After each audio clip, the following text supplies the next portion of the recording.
ঈদুল আযহা বা কোরবানির ঈদে কি কি আমল করতে পারি? এক নাম্বার কাজ হচ্ছে রাত জেগে আল্লাহ তাআলার কাছে কিছু না কিছু চাবেন। কোরবানির রাতটা আল্লাহর কাছে প্যাকেজ বানিয়ে ফেলবেন। এই রাতে আল্লাহ তাআলা অসংখ্য বান্দাকে মাফ করে দেন। আপনি কোরবানির ঈদের চাঁদ রাতে অবশ্যই আমরা 2 রাকাত হলেও নামাজ পড়ে কান্নাকাটি করব, মনের চাওয়া পাওয়া আল্লাহর কাছে চাব। 2 নাম্বার আমল হচ্ছে জামাতের সাথে নামাজটা, আপনি ফজরের নামাজটা আদায় করে এরপরে আপনি ঘরে গিয়ে গোসল করবেন। 3 নাম্বার আমল হচ্ছে নিজেকে সুন্দর একটা জামায় সুসজ্জিত করবেন। লুবসু আহসানি সিয়াব, সবচেয়ে সুন্দর জামাটা আপনি পরিধান করবেন। এটা 3 নাম্বার কাজ। 4 নাম্বার কাজ হচ্ছে তাতয়িব, সুগন্ধি ব্যবহার। আপনি সুন্দর একটা সুগন্ধি ব্যবহার করবেন। সুন্দর একটা সুগন্ধি আপনি গায়ে মাখবেন, সুন্দর একটা সুগন্ধি আপনি লাগাবেন, সুগন্ধিটা সুন্দর দেখে ব্যবহার করবেন। সন্ততিকে এই সুগন্ধি ব্যবহার করাবেন। 5 নাম্বার কাজ হচ্ছে আমি ঘর থেকে না খেয়ে বের হব। অন্তত এতটুকুন করি, ঘর থেকে না খেয়ে বের হই। কোরবানির পশু দিয়ে খেতে পারলে তো খুব ভালো, যদি নাও পারি এই সময় আমরা না খেয়ে আমরা বের হব।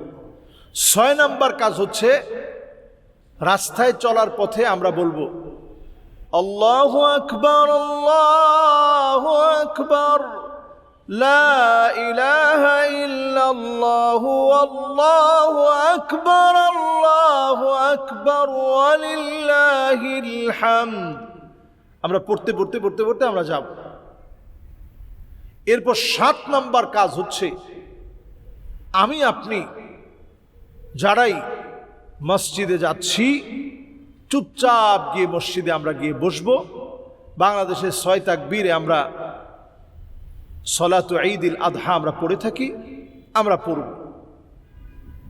8 নাম্বার কাজ হচ্ছে নামাজ পরবর্তী সময়ে খুতবা শুনবেন।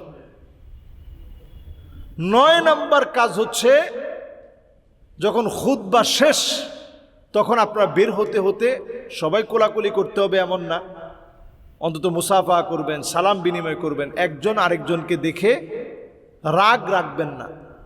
ঈদের সময় রাগ ভুলে যাওয়ার সময়, ঈদ আসে রাগকে ভুলিয়ে দেওয়ার জন্য, শত্রুকে মিত্র বানানোর জন্য।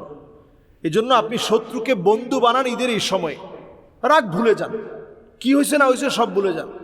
ভুলে গিয়ে আপনি এটা আপন বানাতে শিখেন। নিজে সালাম দেন, আগে দিয়ে বলেন যে ভাই ঈদ মোবারক, আসলে অনেক কিছু হয়েছিল সব ভুলে যান।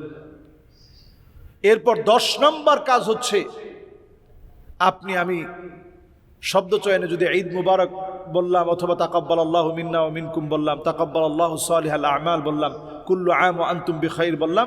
10 নম্বর একটি কাজ হচ্ছে আপনি কুরবানি দিতে না পারলেও পশুর পাশে দাঁড়িয়ে যখন জবে করা হচ্ছে বিসমিল্লাহি ওয়াল্লাহু আকবার, বিসমিল্লাহি ওয়াল্লাহু আকবার, বিসমিল্লাহি ওয়াল্লাহু আকবার আপনি বলার চেষ্টা করি। এটা একবার না বলি, একাধিকবার বলার চেষ্টা করি। বিসমিল্লাহি আল্লাহু আকবার জবাই চলতেছে, তখন আপনি বলতে থাকেন বিসমিল্লাহি আল্লাহু আকবার, বিসমিল্লাহি আল্লাহু আকবার, বিসমিল্লাহি আল্লাহু আকবার।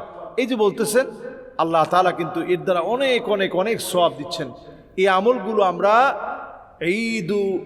ঈদুল আযহা বা এই সময়ের সবচেয়ে বড় সুন্নাহসম্মত আমল বলে মনে করে এই আমলগুলো আমরা করতে থাকি।